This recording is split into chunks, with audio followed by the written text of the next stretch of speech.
Hey guys, welcome back to the channel. So behind me I have a 2017 Toyota Sienna. The customer took it in for an oil change at a quick lube shop and they wound up stripping the oil pan. So let's go ahead and get this oil pan replaced on this car. And before we begin doing so, I just want to mention guys, if you guys haven't subscribed, hit the subscribe button down below. It'll definitely help the channel grow. With that said, let's go ahead and begin on replacing this oil pan. Before we begin, one of the first things that we're going to do is go ahead and disconnect our negative battery cable, and we're just going to loosen the terminal and just pull it out and set it to the side. Now the reason why we're going to be doing this guys is the oil pan's going to be off, the car's going to have no oil in it. Just in case this car decides to start on its own via remote start or anything of that nature, I try to be careful. I had a car once in here where I did an oil change, and luckily for me, as soon as I lowered the car and I put the oil in it, somehow the customer activated the remote start on accident from a secondary set of keys in the waiting room. So you got to be very careful for some things like that. So I always disconnect the battery whenever I'm going to have the oil out of the car for a while. The other thing that I just did was I went ahead and took off my oil cap just so we can get some aeration so the oil can flow out a little bit easier. Everything up top is now done. We're going to go ahead and lift the car and work on the bottom. So I'll bring you guys back when the car is up in the air. We're underneath the car. We're looking at the drain plug and what we have to work with here. And what they did was, I guess they stripped the drain plug, they put a new drain plug in it, and I guess it was spinning there loosely, and it looks like they put silicone to cover up the actual drain plug and to keep it from leaking. However, you can see that this is more of a temporary fix. Now, I really wouldn't get too much on their case for this. I mean, yeah, they stripped up the oil pan. That's pretty messed up. But as far as this goes, at least they were smart about it and just didn't put this bolt on without siliconing it or doing something, because this could have fallen off. And it has minimized the leaking. There's not a lot of leaking. Because from what I'm told, the customer checked this out and there was basically no threads left and it was spinning on there freely even with the new bolt. But either way, let's go ahead and get the oil drained out of it, and we're going to go ahead and begin the removal. I have my oil caddy set up, so we're going to go ahead and drain this out if I can get my socket on here. So this is coming off very, very easily. It's not really held on there too much. Let me see if it's even spinning off. It looks like it is. Let's see here. The silicone makes it impossible. And if it has no threads, the silicone could just be keeping it in, and this thing could just be spinning in there all freewheel. So let me see if I can wedge it out, because I believe that's what's happening here, is the silicone is just keeping it in place. I'm going to need to kind of spin it and rotate it at the same time. Kind of put some pressure on there and kind of hold it, and there you go. Now you guys can actually see here, if you look at this old drain plug, they actually stripped it out as well. You can see there's no threads on there. I don't know how well the camera's going to pick that up, but we're just going to go ahead and throw that in our oil catch over there. And what we're going to do is we're going to give this some time to drain out, guys, and I'll be right back with you. Now that we have most of the oil drained out, what we're going to be doing is going to remove our 10mm bolts here. Now there's quite a few of them, guys. So all you're going to want to do is just, grab your impact or whatever it is that you remove bolts, and just go ahead and zip those off. Now I will mention on this particular car, the hardest part, or as far as the hardest bolts to remove, are going to be the ones that are here in the corner along the frame. What you're going to want to do is come in from the other side here. You got to kind of peel back this panel. You're going to want to come in here with a 10mm ratchet wrench or something, 1/4" drive, to get it in there to be able to access them. By far, this is going to be the tightest spot. I'm going to go ahead and remove all of these other fasteners that are easy to access, and I'll show you guys how to get those off, or what I wind up doing to get the side bolts off. So I went ahead and I got all of my perimeter bolts except for this one. Now Toyota uses bolts and nuts, and the reason why I can't get to this one, if you notice, is that the frame is in the way, and we do have a motor mount that's on the other side. Now let me turn on my camera light here and I'll show you guys exactly what I'm referring to, and maybe you guys will see the frame is right up underneath here. And then if you come on this side, we actually have our motor mount. Now, I don't know how well the camera is going to pick it up, but you see right about here, that is our motor mount. So what we're going to have to do is loosen the bolts on the bottom and try to raise up this motor mount so we can gain a little bit of access in between the frame and everything over there. Now there should be 2 little plugs right here that I already went ahead and removed off camera. Normally you'll find this here, it's like a little protector for the bolt. And once you remove those two, you're gonna find a 17mm bolt that's up underneath that. And what we're gonna do is grab our 17 and we're going to remove the two nuts, and then we have another nut right here.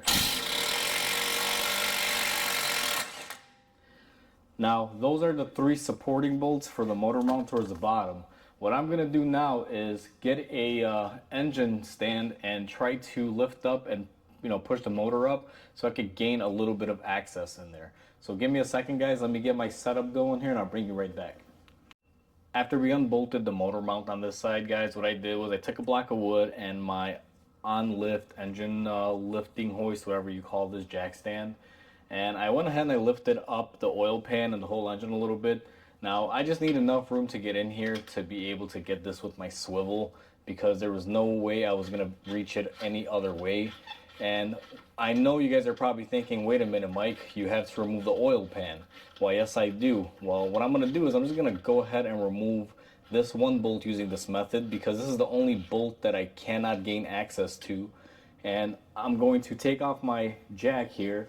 I'm going to go ahead and remove the oil pan as usual, put all my other perimeter bolts in, and I'm going to save that bolt for last.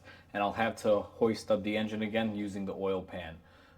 Let me go ahead and let this down now that we got that bolt off, and we're going to go ahead and take off the pan now. In the last clip, I told you guys that I was going to go ahead and remove the engine hoist here to be able to lower the engine to get the oil pan off. However, I didn't want to put the new hoist on the pan just for that one bolt and possibly damage it. So what I did instead was, instead of lowering the engine, I took this plate and I basically wedged it in between where the bolt would go through for the nut, and that's actually holding up my engine, and I was able to remove my engine hoist. So now I have all the room in the world to be able to position the oil pan down and out and install the new one and get all my bolts lined up and let it cure for a couple hours before I go ahead and put any pressure on my oil pan. On an oil pan like this that has no gasket, it's all silicone, and if you guys follow the channel, you've seen me do this method before. I take my little wedger tool here. This is designed to go in between the seal, and what you do is you tap it with a hammer and you basically break the seal loose. What I'd like to do is go in on a corner piece here that I find easy access, and I just start tapping it away. Now you want to be very careful because you do not want to score up the aluminum, but this is how I get my oil pans off. And once you kind of break in there, you can kind of roll it around and work it around to break the rest of the gasket free. So what I'm going to do here is just push it out a little, and then I'm just going to tap it further along the perimeter, just trying to break as much of it as I can free from the block. Now you'll get to a point where you remove so much of it and it just decides to let loose. So be mindful of that. Make sure you have something underneath to catch it. Now this process is going to take me a little bit, guys, but you guys get the gist of how I'm removing this. So if you're at this stage, that's how I would do it. There's probably other methods you could use, but this is what I find the easiest. I went around the perimeter a few times, and as you guys can see, the oil pan is now off. All I really have to do is just work it off in all of the corners and it comes off. Now be careful because you will have a little bit of excess oil. I don't know if you guys saw that, but some oil came out at me. And just be mindful so you don't make a mess or get it all over you. Now that the oil pan is off, you guys can see all of our workable surface. The next stage in this is going to be to go ahead and clean up this aluminum on the block so we can go ahead and reseal our new oil pan and get it attached. So let me get a few tools and I'll bring you guys right back. I got my tool for cleaning off the excess silicone, guys, and getting a nice new shiny surface, and it's going to be my grinder wheel. I'm not going to show you this whole process because I've done it before. It's pretty self-explanatory and it's quite loud, so I'll show you guys a quick snippet of how I do it. Just like every other video, if you've seen my oil pan videos that I've replaced in the past, go ahead and lower down the volume a little bit because this tool can get kind of loud, but let me show you guys.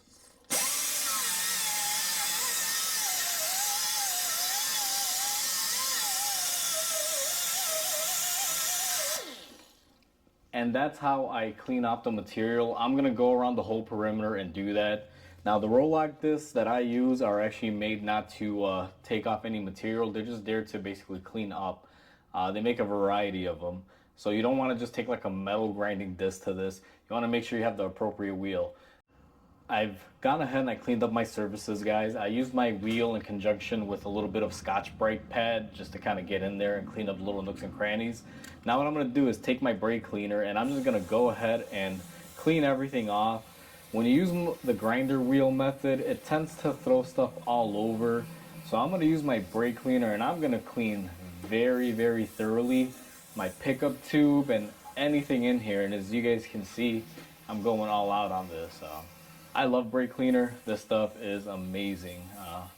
I don't think I would be able to do what I do without brake cleaner. It just makes life so much easier as a mechanic, getting all the nooks and crannies cleaned out.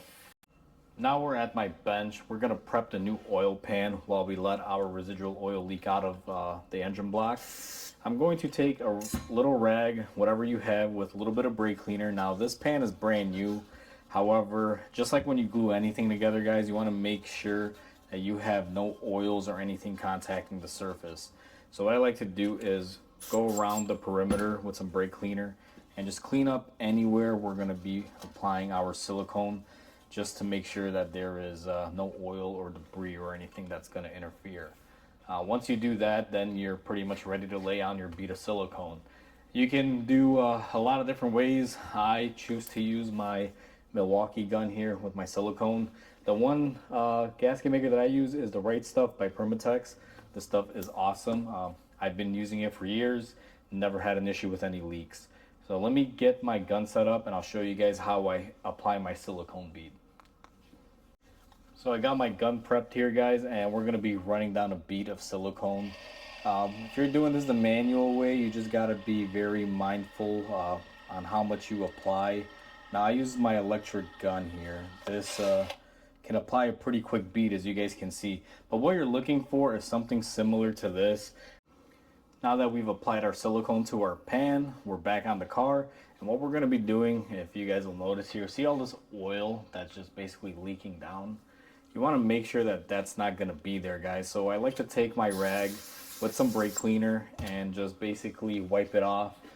The reason for this is if you leave a film of oil here and you go to apply your silicone, more than likely the silicone is not going to attach to the oil.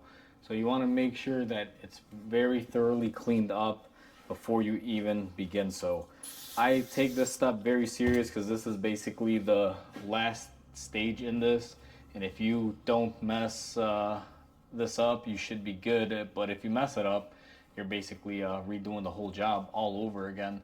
And I don't know about you guys, but I prefer not to do something twice because I only get paid once to do it. That's always been my mindset, so I try to do it 100%. I went ahead and I wiped it off with the red rag. Now I'm going to get a paper towel just to absorb anything or any sort of debris that might be in here, because this has to be lint free as well. So let's just clean up the outlying areas here.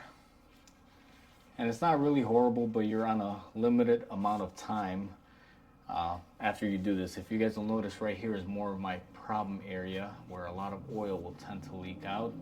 So I wipe that off, and then what I'm going to do is very quickly grab my oil pan, figure out which direction it's going to go in.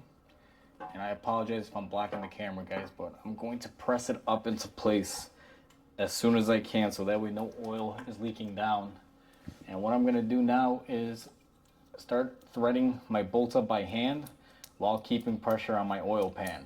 Now the reason why I'm keeping pressure on my oil pan is that if any oil were to leak down into it, it'll actually go into the pan and not get in between the silicone and the actual body. So that's why I like to keep a lot of firm pressure on it, and I don't release until I get a couple bolts in and I have them put in.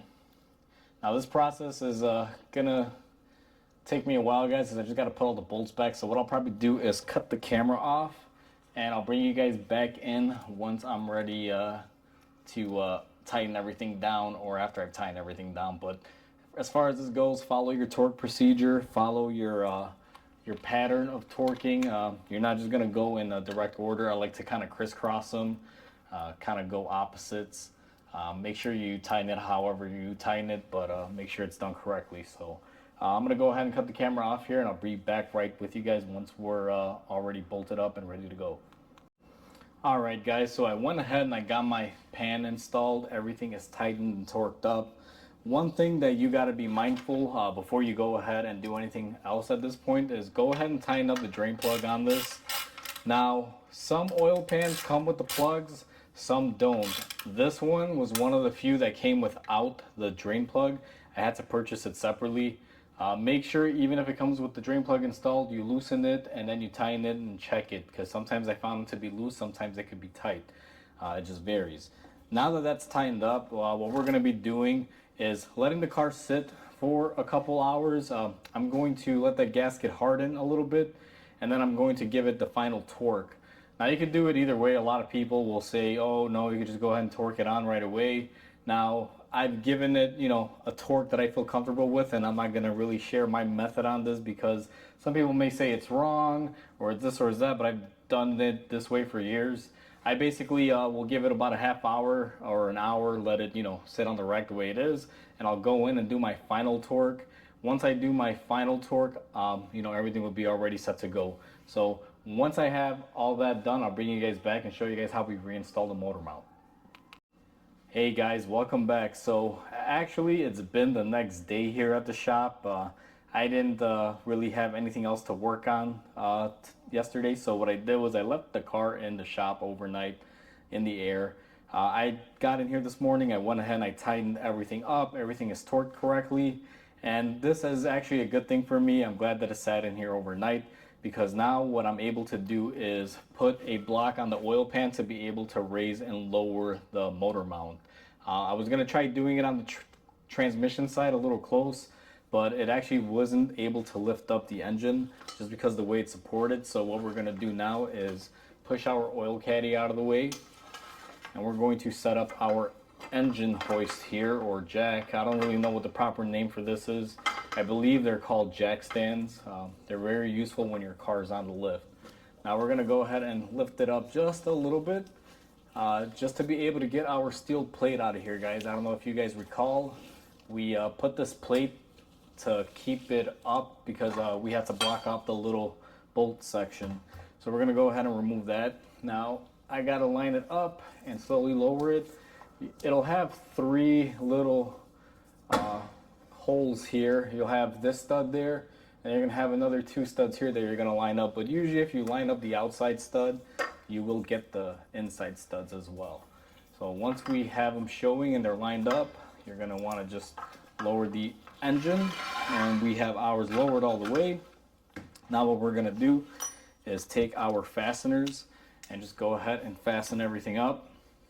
Now I always start off by hand. These inner ones on the frame are a little difficult, so I start them off with a gun, but I don't go ham on them. I just go a little bit just to get them started. And once they've been started, go ahead and bolt them up.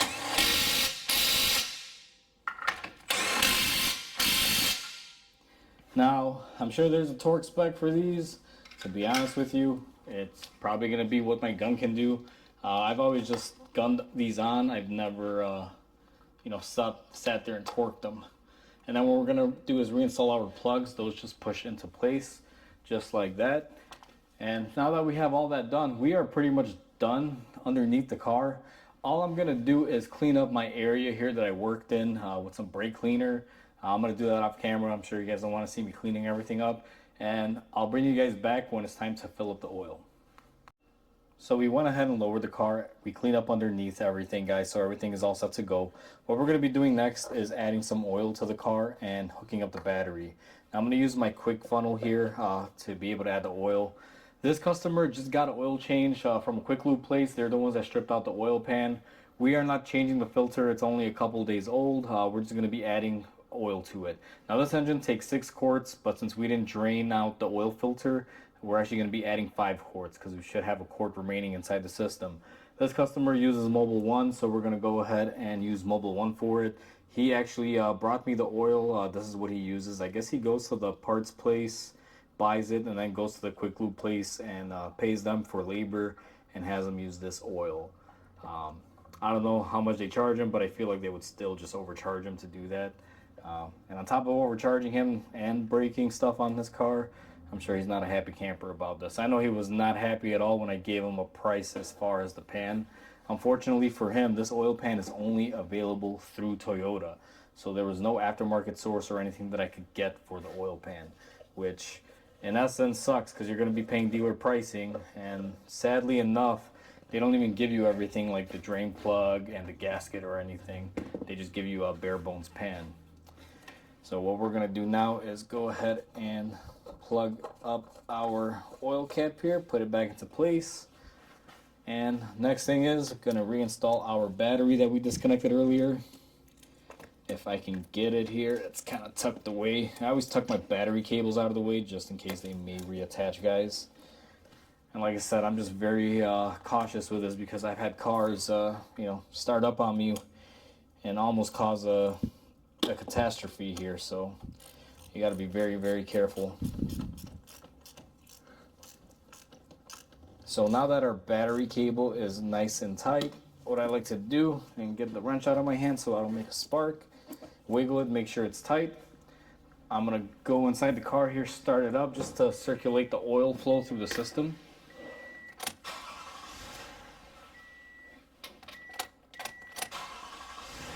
Now the first time after you disconnect the battery on these cars, they don't like to start. So be mindful of that as you guys just witnessed that. Now that the oil has flown through the system, we are going to check our level, make sure it is proper and full.